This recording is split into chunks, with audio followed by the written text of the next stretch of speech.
अस्सलाम वालेकुम मतियुल्लाह जान MJ टीवी। इंसान जूं जूं बुलंदी को छूता है और ऊपर की तरफ आता है तो उसका चेहरा वाज़ेह होता जाता है। और ये बात चाहे कोई वकील हो, कोई जज हो, जर्नल हो, ब्यूरोक्रेट हो या सहाफ़ी हो, वो जैसे ही अपने अख्तियार के अरूज पर पहुंचता है तो अपनी असलियत दिखा देता है। शायद यही कुछ हमें देखने और सुनने को अब यहाँ सुप्रीम कोर्ट ऑफ पाकिस्तान में भी मिल रहा है, जहाँ पे चीफ जस्टिस काजी फ़ायज़ ईसा की सरबराही में एक 6 रुकनी बेंच इस्लामाबाद हाई कोर्ट के उन 6 जजों के उस ख़त के ऊपर गौर कर रहा है जिस ख़त में खुफिया अदारों के हवाले से संगीन इल्ज़ामात लगाए गए थे कि कैसे इन अदारों ने ख़ास तौर पे ISI का नाम लेकर उन्होंने कहा था कि जजिस के अहल खाना को जजिस को हिरासा किया जा रहा है, उनके अहल खाना पे तशद्दुद किया जा रहा है, जजिस के घर के अंदर से खुफिया वीडियो कैमरे बरामद हो रहे हैं। उस ख़त को लेकर आज तक के जो कुछ सुप्रीम कोर्ट में हुआ, ख़ास तौर पे चीफ जस्टिस काजी फ़ायज़ ईसा ने जो पोजीशन अभी तक बज़ाहिर अपनाई है वो यकीनन किसी मायूसी से कम नहीं, बड़ी मायूस कुन पोजीशन है, क्योंकि एक तरफ इन 6 जजों में जस्टिस अतर मिनल्ला हैं जो ये चाह रहे हैं कि इतने संगीन वाक़यात जो हैं ये हुए हैं, और ये सिर्फ इस्लामाबाद हाई कोर्ट के 6 जजों के ख़त में दर्ज या ज़िक्र किए गए वाक़यात की बात नहीं। ये लाहौर हाई कोर्ट के जजों ने भी ऐसे वाक़यात की तस्दीक की हैं जो जजों के साथ होते हैं। Peshawar high court, Balochistan high court, तमाम हाई कोर्ट्स के जजों ने तस्दीक की है। तो जस्टिस अतर मिनल्ला आज की समाअत में भी बार बार ये कह रहे थे कि इसकी ज़िम्मेदार वफाकी हुकूमत है, और इससे पहले कि हम तजावीज़ पे बात करें और एक अदबी किस्म की बहस करें, हमें पहले इन वाक़यात के पीछे, इन वाक़यात में मुलव्वस लोगों के बारे में जानना होगा और वफाकी हुकूमत को ये बताना होगा कि ये कौन लोग हैं, और इस हवाले से इस्लामाबाद हाई कोर्ट के लिखे गए 6 जजों के ख़त का इन वाक़यात के हवाले से भी वफाकी हुकूमत को जवाब देना होगा। मगर दूसरी तरफ चीफ जस्टिस काजी फ़ायज़ ईसा हैं जो उस तरफ जाना ही नहीं चाहते, और चीफ जस्टिस काजी फ़ायज़ ईसा के मुताबिक मामला हमने ये देखना है कि आया सुप्रीम कोर्ट इस मामले में मुदाखलत भी कर सकती है या नहीं, या फिर हाई कोर्ट के जो जजेस हैं उनको ख़ुद ही कुछ करना पड़ेगा, या फिर उनको ख़ुद ही कुछ करना चाहिए था। आज भी चीफ जस्टिस काजी फ़ायज़ ईसा और जस्टिस अतर मिनल्ला में खुली अदालत में एक तकरार का सा माहौल बन गया, जब ख़ास तौर पे जस्टिस अतर मिनल्ला ने एक मौके पे ये कहा कि 76 साल से हम लोग झूठ बोल रहे हैं और हम लोग कंप्लिसिट हैं, और इस बयान के ऊपर सुप्रीम कोर्ट बार एसोसिएशन के सदर शहजाद शौकत को कुछ एतराज़ था, और उन्होंने कहा कि सारी दुनिया बराह रास्त ये TV नशियात देख रही है और शायद हमें ऐसे बयानात नहीं देने चाहिए। और जब सदर सुप्रीम कोर्ट बार एसोसिएशन ने ये कहा कि हमें ऐसे बयानात नहीं देने चाहिए, तो चीफ जस्टिस काजी फ़ायज़ ईसा ने बर्जस्ता तौर पे ये बोला कि जो जजेस ये समझते हैं कि हम झूठ बोलते हैं, या जो जजेस ये समझते हैं कि अवाम का हम पे एतमाद नहीं है, तो फिर उनको घर चले जाने चाहिए। आप शहजाद शौकत साहब शायद ये कहना चाह रहे हैं कि फिर उनको कमरा अदालत में नहीं बैठना चाहिए। तो ये नोक झोंक तो चलती ही रही है। जस्टिस अतर मिनल्ला ने जब एक और मौके पे ये कहा कि जो हुकूमत है 6 जजों के लिखे गए ख़त में दर्ज वाक़यात के हवाले से अपनी पोजीशन वाज़े करे, अपना मौक़िफ़ क्लियर करे, तो उस पर जस्टिस नईम अफ़गान ने ये कहा कि शायद जो सुप्रीम कोर्ट का आखिरी हुक्म था उसके पैरा 5 में पहले ही हुकूमत से जवाब मांगा गया है। मगर जस्टिस अतर मिनल्ला मुतमईन नहीं हुए। उन्होंने कहा कि वो जवाब जो है वो जो हाई कोर्टों की तरफ से तजावीज़ आई हैं उनके हवाले से जवाब मांगा गया है।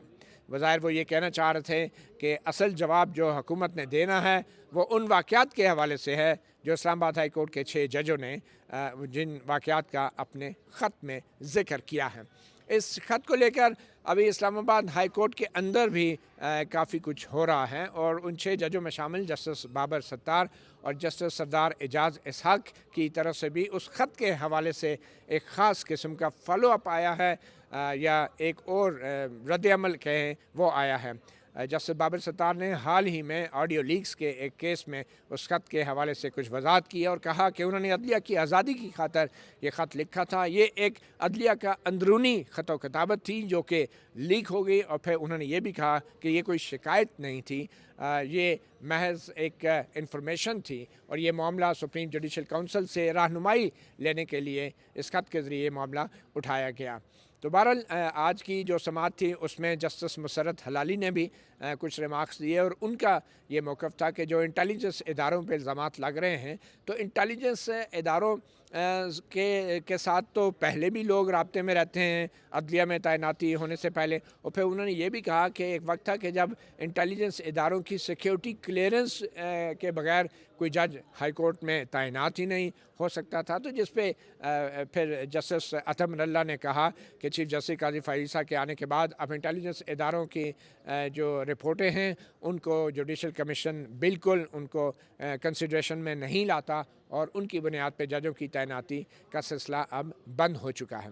पर इस तमाम सूरत हाल में एक चीज़ वाज़ेह होती जा रही है कि चीफ जस्टिस काजी फ़ाइज़ ईसा वो किसी सूरत में जो है जो 6 जजों के ख़त में दर्ज वाक़यात हैं उनकी तहकीकात में दिलचस्पी नहीं रखते और बज़ाहिर ये उनका एक वीक पॉइंट बन गया है कि अगर कोई जज ये कह दे कि आज भी जो है किसी भी हाई कोर्ट में या सुप्रीम कोर्ट के जजों पे किसी किस्म का दबाव है, वो समझते हैं कि शायद मेरी तरफ इशारा है कि मैं जो है उस दबाव को ख़त्म करने में नाकाम हूँ। तो वो इल्ज़ाम लगने से पहले ही इस इल्ज़ाम की तरदीद करने का रुझान हम देखते हैं कि चीफ जस्टिस काजी फ़ाइज़ में है। और आज भी जब चीफ जस्टिस अतम नल्ला ने कहा कि हम 76 साल से जो है हम दबाव का शिकार है, हम झूठ बोल रहे हैं कौम से, तो इस पर भी चीफ जस्टिस काजी फ़ाइज़ को एतराज़ हुआ और उन्होंने अपनी तरफ से इसकी वजाहत देने की कोशिश की। आज की सुप्रीम कोर्ट की इस कार्रवाई के अलावा फ़ौज के तर्जमान की तरफ से भी आज एक प्रेस कॉन्फ्रेंस हुई है, उसमें भी कुछ दिलचस्प बातें हुई हैं। और एक तरफ चीफ जस्टिस काजी फ़ाइज़ जो हैं बार बार 9 मई का जिक्र कर रहे हैं, कल भी उन्होंने किया। फैज़ाबाद धरना कमीशन के केस की समाअत के दौरान उन्होंने कहा कि अगर 12 मई जो कराची में जनरल मुशर्रफ के दौर में 12 मई 2007 को जो कत्लेआम हुआ और 55 अफराद मारे गए, अगर उस पर कानून हरकत में आता तो फिर ये 9 मई भी ना होता। तो ये 9 मई का जिक्र जो है, क्या चीफ जस्टिस काजी फ़ाइज़ को ऐसे सरे राह करना चाहिए एक सुप्रीम कोर्ट के सरबराह को, एक अदलिया को, कि जबकि 9 मई के बहुत सारे मामलात अभी निचली अदालतों में हैं और अभी वो मामला ऊपर आया भी नहीं है। और दूसरी तरफ फ़ौज के तर्जमान ने भी आज प्रेस कॉन्फ्रेंस में 9 मई के जो वाक़यात में फ़ौजी तनसीबात पे हमलों में जो मुलव्वस जो मुल्ज़मान हैं, जिन पे इल्ज़ाम है, उनको इंतशारी टोला कहा। बल्कि फ़ौज के तर्जुमान इस हद तक चले गए कि उन्होंने एक सियासी बयान दिया और उन्होंने कहा कि ये इंतशारी टोला जो है 8 फरवरी के इलेक्शन में उसको सिर्फ 30% वोट मिले हैं और 29% वोट मिले हैं, जबकि जो बाकी 70% से 69% जो लोग थे उन्होंने इस इंतशारी टोले के ख़िलाफ़ वोट दिया। ये बड़ी हैरत की बात है, हैरानी की बात है कि फ़ौज का तर्जुमान, एक बावर्दी तर्जुमान जो है सियासी नौइयत का ये बयान दे रहा है, चाहे वो टोला इंतशारी था या कोई सियासी जमात थी, मगर 8 फरवरी के वोट का जिक्र फ़ौज के तर्जुमान की तरफ से ये यकीनी तौर पे उतना ही सियासी बयान है जितना एक जनरल बाजवा के दौर में उस वक्त के फ़ौज के तर्जुमान जनरल आसिफ गफूर ने 2018 के इंतखाबात के बारे में दिया था और कहा था कि ये शफाफ तरीन इंतखाबात थे, और जिसको चीफ जस्टिस काजी फ़ाइज़ ने फैज़ाबाद धरना केस पे के फ़ैसले में कहा था कि ये एक सियासी बयान है जो फ़ौज के तर्जुमान को नहीं देना चाहिए था। बहरहाल अभी देखते हैं, ये मामला तो अभी सुप्रीम कोर्ट के सामने नहीं है। आज की जो कार्रवाई है 6 जजों के ख़त के हवाले से, उस पर बात करेंगे। हमारे साथ मौजूद हैं सीनियर जर्नलिस्ट और कोर्ट रिपोर्टर हसनात मलिक। हसनात मलिक, बहुत शुक्रिया। क्या मामला चल रहे हैं? हम देख रहे हैं कि जस्टिस अतम नल्ला और चीफ जस्टिस काजी फ़ाइज़ में ये तकरार बढ़ती जा रही है और चीफ जस्टिस काजी फ़ाइज़ अपना शायद कौमी फरीज़ा समझते हैं कि अगर कोई ये कह भी दे, कोई जज ऑब्जर्वेशन दे भी दे कि हम 76 साल से झूठ बोल रहे हैं और हमारी अदलिया दबाव में है, तो वो समझते हैं कि शायद ये उनके ऊपर एक तंज किया जा रहा है कि बतौर चीफ जस्टिस वो कुछ नहीं कर पा रहे। तो ये क्यों चीफ जस्टिस काजी फ़ाइज़ इस तरह रिएक्ट करते हैं? बल्कि जस्टिस अतम नल्ला को कई बार उन्होंने टोका भी है रिमार्क्स देते हुए, जो किसी सूरत भी मैं समझता हूँ कर्टिसी के उन तकाज़ों के मुताबिक नहीं है जिसका ज़ाब्ता अखलाक में भी जिक्र है। बिल्कुल जैसे काज़ी फ़ाइज़ जिस तरीके से इस मामले को चला रहे हैं, मुझे तो लग रहा है कि वो अपना 10 साल में जो कुछ करे हैं वो सब कुछ दफ़न कर रहे हैं। समझ नहीं आ रही कि वो क्यों ये कर रहे हैं। अ, अगर आप देखें तो ऑर्डर 30 अप्रैल का ऑर्डर आज जारी, क्यों 1 हफ़्ता आपने रोके रखा? अब क्या उसमें कोई रद्द-बदल है? क्या वजह है कि जस्टिस अतर मिनल्ला ने नोट लिखना पड़ा उन कमरे अदालत में कमरा बैठ के अदालत में? नोट लिखना ये पड़ा। क्या वजह है? मुझे तो लग रहा है कि जजेस को परेशानी जैसे काज़ी फ़ाइज़ा से होनी चाहिए। जिस तरीके से वो 2 जज वैसे ही चले गए हैं, डर होता है कि भई कहीं ऐसे भी ना चले, मतलब ये परेशानी है। अब ये तो बाद में पता चलेगा, मज़ाहिर नकवी से भी पूछें या एजाज़ुल एहसन साहब से। तो कारी साहब जो हैं वो अपना टेम्परामेंट लूज़ कर रहे हैं, जजेस पे दबाव रखने की कोशिश कर रहे हैं, उनको डाँट-डपट भी दे रहे हैं और जिस तरीके से कह रहे हैं कि जी देखें, आप विक्टिम रहे हैं इसी चीज़ का। आपको उस वक़्त साकिब निसार और उन्होंने ज़ेर-ए-ताब रखा। क्या आप चाहते हैं कि आपके दौर में भी जजेस को ज़ेर-ए-ताब रखा जाए? आप चाहते हैं कि जज जो हैं वो कुछ ना बोलें, वो जो एक पॉलिसी चल रही है वो आपके मामले में, अब मुझे तो ये लग रहा है कि काई साहब समझते हैं कि ये 6 जजेस ने जो ख़त लिखा है, ये मेरे खिलाफ लिखा है। वो ऐसा लग रहा है कि सरबराह वो हैं एग्जीक्यूटिव के, जिस तरह वो इस मामले को डील कर रहे हैं। मेरा ख़्याल है कि हम ये नहीं कहते कि वो कोई बिल्कुल, लेकिन वो जिस तरीके से एक 3 हियरिंग हो चुकी हैं, किसी जज के साथ उन्होंने सॉलिडरिटी नहीं शो की। कोई ये होता है ना, कोई रिमार्क्स एक हक में भी कि यार ये क्या हो रहा है कुछ। मंसूर अली शाह साहब ने भी कुछ बातें की, आज वो गो के खामोश थे, और जजेस ने, इवन जैसे नईम अफ़गान ने की हैं, लेकिन बजाय लग रहा है कि वो अपनी ईगो से बाहर नहीं आ रहे काजी अच्छा, साहब, और मुझे लग रहा है ईगो का इशू है। चीफ जस्टिस काजी फाइज साहब ये भी कहते हैं कि जो माजी में हो गया सो हो गया। जी। मैं उस वक्त चीफ जस्टिस नहीं था, जो मेरे दौर में है मैं उसका ज़िम्मेदार हूँ। तो ये फैज़ाबाद धरना केस के अंदर वो 12 मई का भी जिक्र करते हैं, 2014 का भी जिक्र करते हैं, और फिर जो उनका अपना जो उनकी मर्ज़ी का बना हुआ या उनकी मंजूरी से बना हुआ एक हुकूमती कमीशन था रिटायर्ड पुलिस अफसरों का, वो उस कमीशन से भी तवक्को करते हैं कि 12 मई के हवाले से उन्होंने सही तहकीकात नहीं की, 2014 के धरने के हवाले से उन्होंने पूरी बात नहीं की, और फिर 9 मई भी इस वजह से हो गया। तो जब दूसरे केसों में वो 12 मई 2007 तक जा सकते हैं, 2014 तक जा सकते हैं, तो अपने इन 6 जजों के ख़त वाले केस में वो 2023 मई में क्यों नहीं जा रहे, और क्यों ये नहीं कह रहे कि उसके ऊपर भी कोई एक्शन होना चाहिए? और इसीलिए ये चीज़ें बार बार हो रही हैं कि माजी में खुफिया अदारों को नहीं रोका गया। ये देखें, ये इंतज़ार करें जब कोई नया चीफ जस्टिस आएगा तो फिर ये चीज़ें भी खुलेंगी। जिस तरीके से अब जो चल रही हैं और इमरान खान के ट्रायल जिस तरीके से चलाए गए हैं, इद्दत में और साइफर केस में सुप्रीम कोर्ट की जजमेंट है कि जो मटेरियल है उसकी बुनियाद पे 2 साल का सज़ा बनती है, यहाँ 10 साल सज़ा दी गई हैं। ये चीज़ें रुकेंगी नहीं, और बहुत सी चीज़ें हैं, आपको पता है अभी फ़िलहाल चीज़ें होल्ड करके रखी हुई हैं लोगों ने। बात यह है कि मेरा ख्याल है कि जो माजी की बात कर रहे हैं, 12 मई 2014, आज यही बात मेरा ख्याल है कि DGISPR ने भी की है कि वहाँ से शुरू कर दें। PTI को चाहिए कि उस पर वेलकम करें। देखें, वो अगर जो है वो जनरल पाशा ने PTI को प्रमोट किया तो बिल्कुल सज़ा होनी चाहिए। मैं तो यही कहता हूँ कि इदारों को पहले तो अपने मामलात, और माफ़ी कहते हैं ना कि 9 मई नहीं, उससे पहले इदारे माफ़ी करें। जिन्होंने PTI को परवान चढ़ाया, इमरान खान को जिसने प्रमोट किया, वो माफ़ी मांगे। जिन्होंने इमरान खान के लिए जो है वो जो कुछ किया, आप देखें वो पाशा से लेके जनरल बाजवा ने, जनरल फैज़ ने, उनके हवाले से क्या किया और इदारे ने। दूसरा, जिनको वो इंतशारी टोला कह रहे हैं, वो अब एक सियासी जमात है, और फौज का बावर्दी तर्जुमान जो है सियासी जमात के इलेक्शन के नताज के हवाले से, एक तो उसको ऐसे कमेंट नहीं करने चाहिए, ऐसे राइजनी नहीं करनी चाहिए। और अगर ये वाकई इंतशारी टोला है, तो जैसा कि आपने कहा, तो इस पे माफ़ी फिर किसको माननी चाहिए? यह इंतशार 2012 से फैलाए किसने? 2012 से प्रोजेक्ट किसका था? यहाँ तो विक्टिम PTI दौर में भी सिविल सोसाइटी जर्नलिस्ट के लोग रहे हैं, जजेस रहे हैं। मैं तो कहता हूँ वहाँ से 2012 से भी शुरू हो के, और ये प्रोजेक्ट जहाँ से शुरू हुआ इमरान खान का, पनामा में जो असिस्टेंस हुई, हेल्प हुई, वो भी शुरू करें। सारे फिर लोगों की इनकी पेंशन बंद करें, जो लोग जो जिस तरीके से इनको कोर्ट मार्शल करें, फिर बिल्कुल ठीक होना चाहिए। बात यह है कि वो होता कोई नहीं। मसला ये है कि 9 मई में काजी साहब, तो एक तो ये है कि उनका यही वो समझ रहे हैं, और उनकी वैसे चीफ जस्टिस की तरफ से 9 मई का ऐसे कल 5 दफ़ा गैर जिम्मेदाराना तरीके से जिक्र करना वो मामला, वो दिन जिसके अभी मुल्ज़मान अभी ट्रायल काट रहे हैं, और वो एक चीफ जस्टिस अदलिया का बाप जिसको कहते हैं, पेटर फेमिलिया क्या कहते हैं जी, कि अदलिया का बाप, वो बार बार ऐसे जिक्र कर रहे हैं, और नीचे अदालतों में भी केसेस पेंडिंग हैं, और 9 मई का ऐसा जिक्र कर रहे हैं जैसे खुदा न खासा वो 16 दिसंबर था या 9/11 था। मतीउल्लाह जान साहब, अलमिया ये है कि यहाँ कारी साहब ने बड़ा कहा कि जी बड़े आर्डर लिखे ख़वातीन के हकूक़ के लिए।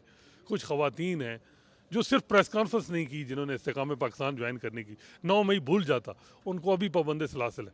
कभी उनको मियाँ वाली भेजा जाता है जेल में, कभी सरगोदा। ये एक एक चीज़ जो है ना कारी साहब के ज़िम्मे है।